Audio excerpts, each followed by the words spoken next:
Do the Republicans have any kind of dilemma here that if they really make a big fuss about this, it'll hurt them? I mean, what are the considerations that people on both sides of the aisle are thinking right now? Well, Republicans actually have several dilemmas. One, currently in the immediate response to these executive orders.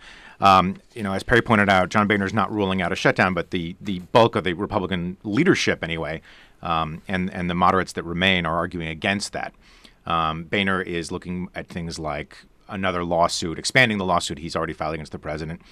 But so that's one of their early dilemmas. How do they accommodate conservatives who are eager for a shutdown fight?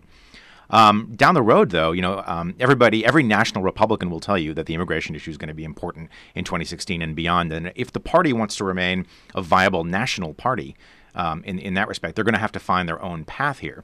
This is going to put a lot of pressure on them to come up with an alternative. Well, one thing an executive order does is it kicks the ball can down the road, because in 2016, with a new president, you're starting all over again, right? I mean, a new president is going to have to either do this all over again or leave it to Congress. Well, I think the executive order doesn't lapse unless those people aren't going to be deported. No. Right, and so the question, but that's the big question for the next president, whoever he or she is, right? Do you roll this back or not?